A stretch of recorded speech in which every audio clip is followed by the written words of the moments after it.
반갑습니다. 미풍입니다. 구독과 좋아요 부탁드리도록 하겠습니다. 공공임대주택 건설은 최악의 범죄 행위다. 저는 이 세상에 수많은 범죄가 있습니다. 네, 그런데 이 세상에서 가장 나쁜 범죄가 무엇이냐? 저는 단언컨대 1순위가 공공임대주택을 적정 수준 이상으로 짓는 것을 저는 최악의 범죄 행위라고 보고 있습니다. 이거는 정말 나쁜 범죄 행위입니다. 공공임대주택 필요하죠. 네, 사회적 약자들, 장애우도 되겠고, 그리고 사회적 자립이 어려운 사람들, 네, 경제적 자립이 어려운 사람들한테는 공급을 해야 되는 것은 맞지만 적정 공급량 이상으로 확대가 되는 것은 최악의 범죄 행위입니다. 우리가 주택 보급률이라는 게 있습니다. 주택 보급률의 가장 이상적인 것이 110%죠. 네, 지금 주택 보급률은 110%가 가장 이상적입니다. 그래서 10가구가 있습니다. 10가구가 있으면은 몇 가구가 있으면 집을 몇 개가 만들어야 됩니까? 11개를 만들어야 돼요. 왜 11개의 집을 만들어야 됩니까? 10가구가 있는데 이 10가구 중에 한 사람이 한 가구에서 엄마 아빠가 이혼을 하게 되면 어떻게 되겠습니까? 세대가 분리됩니다. 그래서 10% 정도는 항상 남겨놔야 됩니다. 이게 적정 보급률이다. 주택 보급률이다. 이렇게 보시면 되는데 임대주택을 건설하게 되면 어떻게 되겠습니까? 10가구 중에 임대주택을 5가구 지었다. 4가구를 지었다. 이래 되면은 민간에서 공급할 수 있는 양질의 아파트를 5개에서 6개밖에 못 짓게 되는 겁니다. 그래서 토지는 한정되어 있기 때문에 무작정 임대주택을 짓는 것은 최악의 범죄 행위가 되고 이 임대주택으로 공급으로 인해서 어떻게 됩니까? 시세가 왜곡이 돼요. 네, 공급이 그만큼 줄어드니까. 그리고 여러 가지 사회 문제들을 야기한다 이렇게 보시면 될 것 같습니다. 한 예로 맨하탄이 있습니다. 이 사진은 미국의 맨하탄이에요. 미국의 맨하탄은 전 세계에서 가장 집값이 비싼 곳 중에 하나입니다. 이것이 왜 이렇게 비싸졌습니까? 첫 번째 이유가 70에서 80년대에 이어졌던 임대주택입니다. 공공임대주택이 실패했기 때문이에요. 그래서 그쪽에 있었던 공공임대주택은 우리가 슬럼가라는 말을 뉴욕에서 가장 먼저 탄생시킨 겁니다. 슬럼가가 돼버린 거죠. 그런데 생각을 해보세요. 맨하탄이 이 정도 크기가 있습니다. 이렇게 큰 땅이 있습니다. 그런데 어차피 땅은 한정이 되어 있잖아요. 그런데 이거를 딱 쪼개서 3분의 1 쪼개서 이거를 임대주택 짓는다고 해보세요. 임대주택을. 어떻게 되겠습니까? 민간에서 지을 수 있는 양질의 아파트 공급은 이제 3분의 2가 안 되는 겁니다. 3분의 2밖에 안 남은 겁니다. 3분의 1이 이미 임대주택으로 들어갔으니까. 그런데 중요한 게 무엇이냐? 시세, 가격. 시세 가격은 임대주택을 절대 포함하지 않는다는 겁니다. 이 3분의 2 가지고 시세를 반영하게 되는 거죠. 민간 아파트. 그러니까 한정된 땅에서 잘려가는 이 공공임대로 인해서 잘려가는 땅에서 안 그래도 땅이 한정되어 있는데 이 안에서 지을 수밖에 없다는 겁니다. 그래서 시세가 왜곡이 돼요. 그래서 이 임대로 인한 이것들은 유지보수가 나중에 안 되죠. 값싼 임대료를 받기 때문에 유지보수가 안 되기 때문에 이것은 결국에 어떻게 됐습니까? 뉴욕이 어떻게 됐어요? 슬럼가가 돼버린 겁니다. 그래서 민간에서 지을 수 있는 양질의 아파트 들어갈 수 있는 맨하탄은 아주 비싼 아파트가 돼버렸고 이게 300억이잖아요. 300억. 평균 매매가 여러분들이 보시면은 맨하탄에 보시면은 센트럴파크 있는데 이런 데는 평균 매매가 300억입니다. 나머지는 그냥 여기서는 범죄 도시가 되는 거예요. 나머지 지역은. 그래서 여러 가지 사회 문제가 되고 시세를 왜곡하게 된다. 그래서 저는 이 도시계획에서 가장 나쁜 것이 뭐냐 그러면은 정말 이 세상에 살인, 여러 가지 범죄들이 많습니다. 그 중에서 가장 나쁜 범죄가 임대주택을 자꾸 짓는 사람들이에요. 공급하는 사람들. 그래서 이 부분을 잘 보셔야 된다. 그리고 홍콩도 마찬가지입니다. 홍콩이 전 세계에서 가장 비싼 집값을 자랑하는 곳입니다. 자랑은 아니겠지만 이거 왜 그리 됐습니까? 토지 공개념이 들어갔기 때문입니다. 그래서 지금 홍콩에도 보시면은 개발이 안 된 땅은 누가 가지고 있습니까? 정부가 가지고 있죠. 정부가 땅을 몇 퍼센트 갖고 있냐? 75%를 갖고 있습니다. 그런데 아파트를 지으려고 그러니까 땅이 없는 거예요. 그런데 정부는 어떻게 합니까? 이걸 매각을 하죠. 공개 입찰로 합니다. 공개 입찰을 어떤 것으로 입찰을 시켜주냐? 최고가를 써낸 사람에게 땅을 주는 거예요. 그럼 매년 가격이 최고가 되는 겁니다. 땅값이 올라갈 수밖에 없는 거예요. 그리고 또 하나 임대주택이 실패한 겁니다. 네, 홍콩은 굉장히 서울에 1.8배밖에 안 됩니다. 서울에 네, 홍콩이라는 도시는 서울의 1.8배밖에 안 돼요. 이 조그만 땅에 임대주택을 이렇게 있습니다. 이 조그만 땅에 임대주택을 공급해서 이렇게 해서 한다면 어떻게 되겠습니까? 임대주택을 설명드렸죠. 임대주택 시세에 반영이 안 된다는 거죠. 더욱더 땅을 희귀하게 만드는 것이 바로 임대주택이라는 것이다. 그래서 재개발할 때도 서울은 재건축할 때도 임대주택을 했지만 재개발할 때 15%, 부산은 10%. 어떻게 되겠습니까? 양질의 아파트를 그만큼 15%, 10%를 다 갉아먹는 겁니다.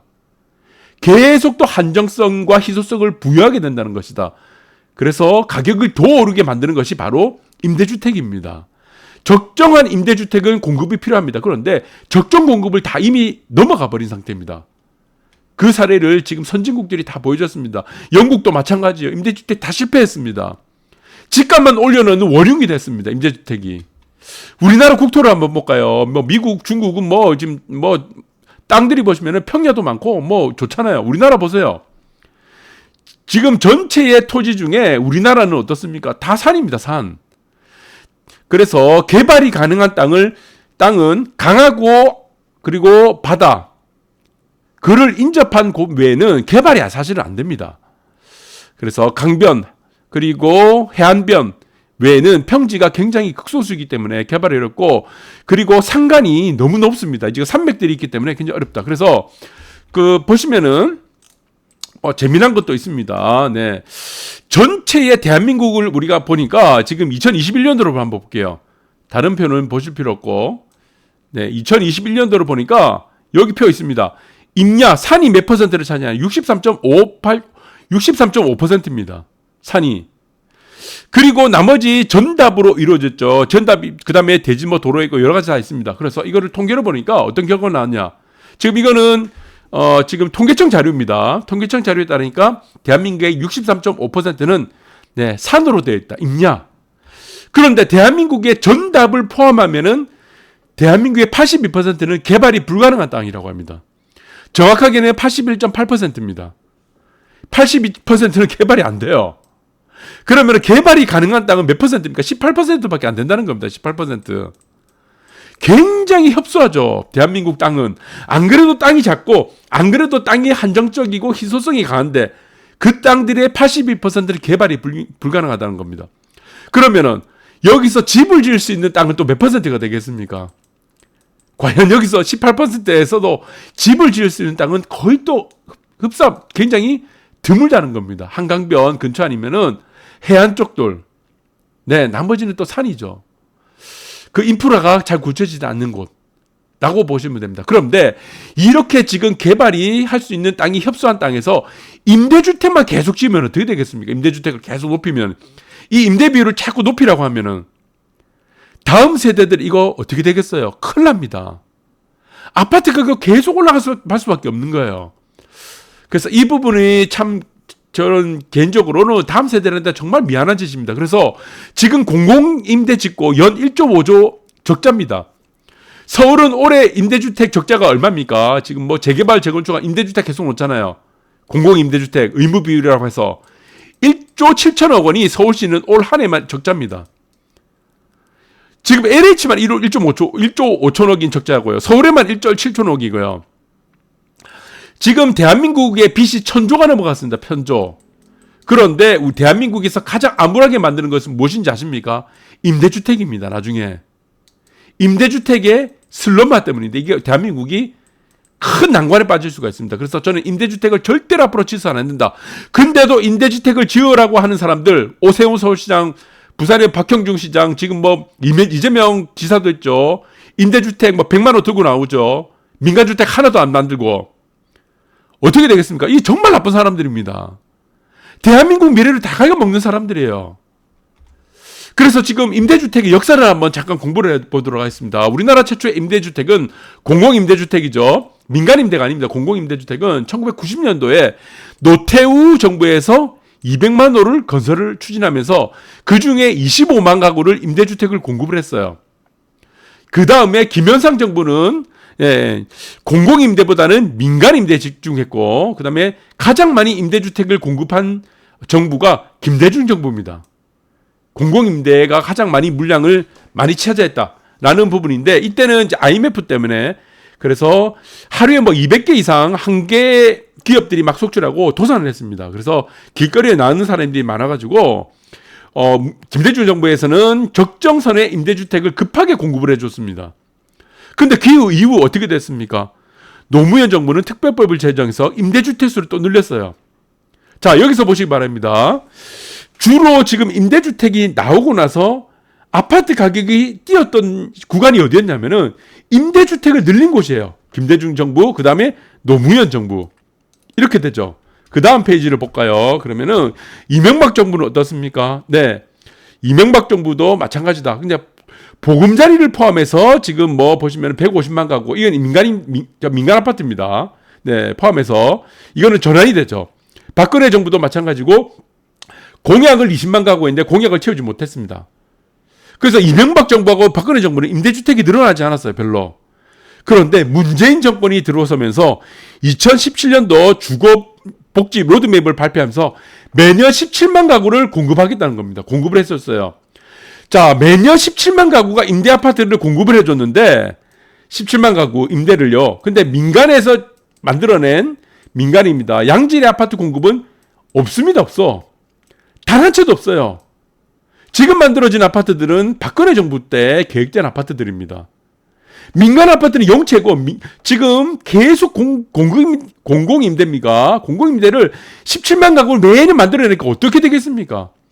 아파트 가격이 뛰어갈 수밖에 없다는 겁니다. 아파트 가격이 오를 수밖에 없다는 겁니다. 그래서 지금 보시면은 자, 통계상으로 우리가 수학적 확률 통계를 잘 보셔야 되겠죠. 우리가 투자를 잘 하려고 하면은. 그래서 아파트 가격이 가장 많이 오른 것은 여기서 알 수 있듯이 임대 공급을 많이 해준 정부가 가장 많이 올랐다는 겁니다. 그것이 김대중 정부, 노무현 정권, 그 다음에 문재인 정부. 문재인 정부가 가장 많이 임대주택을 만들어내죠. 그래서 임대주택을 많이 만들수록 어떻게 된다는 겁니까? 임대주택을 많이 만들어. 그럼 어떻게 되겠습니까? 민간의 아파트 시세, 임대는 이제 아파트 시세와 연관이 없죠. 민간의 아파트 시세는 같이 올라갑니다. 임대 공급이 늘어나면. 이게 여러분들이 보시면은 단 한 번도 빗나간 적이 없다는 그 빌어먹을 육감에 따른 철칙이라는 겁니다. 자연의 법칙이에요, 이거. 그럼 임대 공급을 계속 만들어주면 어떻게 되겠습니까? 네. 적자가 계속 나죠. 다음 세대가 갚아야 빚이 돼버린 겁니다. 그래서 지금 현재 보니까 2017년도에는 145만 가구, 현재는 거의 200만 가구에 육박한다는 얘기가 있습니다. 그래서 임대주택을 보니까 어떻게 되겠어요? 지금 사회 문제가 계속 대두되죠. 임대주택은 빈곤층이 산다는 공식이 되고, 지금 서울에 있는 한 임대 아파트예요. 임대주택은 우리가 일반적인 아파트에 보시면은 뭐 유지 보수를 합니다. 예, 장기 수선 충당금을 모아가지고 또 유지 보수를 계속하는데 임대주택은 유지 보수를 안 해요. 네, 그래서 여기서 낮은 임대료고, 그래서 한마디로 미국 뉴욕 맨하탄처럼 이 슬럼가가 됩니다. 슬럼가. 그래서 이거는 임대주택을 건설을 하는 것은 이 세상에서 가장 안 좋은 최악의 범죄가 되는 거예요. 적정선의 임대주택만 공급을 해주라는 겁니다. 그래서 이재명 지금 여당 이제 강력한 대선 후보인, 네, 보시면은 지금 기본 주택 도입을 한다는데 100만 호. 장기 임대예요. 장기 임대입니다. 임대 아파트예요. 장기 임대 공공주택이에요. 100만 원 공급하겠다는 거예요. 민간 아파트 또다시 어떻게 한다는 겁니까? 민간 아파트 공급을 영체입니다. 영체. 공급을 안 해주겠다는 겁니다. 민간의 양질 아파트. 모든 사람이 살고 싶은 아파트는 이제 만들지 마라. 장기 임대 공공주택만 100만 원 너희들한테 만들어주겠다는 거예요. 아파트 가격 어떻게 되겠습니까? 더 희소해지죠. 땅이 이렇게 제한되어 있는데 여기를 전부 다 임대 아파트 100만 원 만들겠다는 거예요. 민간에 지을 수 있는 아파트는 어떻게 됩니까? 계속 줄어들죠. 계속. 그것이 문제입니다. 네. 그래서 여러분들이 이 부분을 참 간과를 해서는 안 됩니다. 제가 임대주택에 대해서 위험성을 제가 계속 강조를 해드렸습니다. 그래서 오세훈 시장의 임대주택 이런 부분들을 뭐 재개발할 때도 마찬가지지만, 예, 공공의무 임대주택을 놓는 비율이 있습니다. 네. 의무 임대주택 비율이라고 있는데 그것을 없애야 됩니다. 부산도 마찬가지예요. 없애야 돼요. 그래서 지금 뭐 6평입니다. 6평이면 부부, 자녀들, 애완동물 살기 좋은 집이라고 했는데 이게 살기 좋은 집이 됩니까? 임대주택이. 옆집과 지금 보시면은 구구단하고 있는 곳이 임대주택이에요. 그래서 고급화를 할 수가 없습니다. 사람들이 살고 싶은 집을 애초부터 지을 수 없는 곳이 임대주택이란 것이다. 그리고 장기 수선이 안 됩니다. 임대주택은. 왜냐? 낮은 임대료 때문입니다. 임대료가 낮기 때문에. 그래서 여러 가지 사회 문제를 야기하는 이러한 임대주택. 결국에는 다시 또 임대주택 100만 호 들고 나온다 이러면은 저는 이 얘기는 앞으로의 지금 대한민국 부동산 시장은 저는 이전에 실패했던 뉴욕, 뉴욕시가 실패했던 임대주택 그리고 홍콩 그렇게 될 가능성이 크다. 여러분들을 맞박에 잘 새기시기 바랍니다. 감사합니다.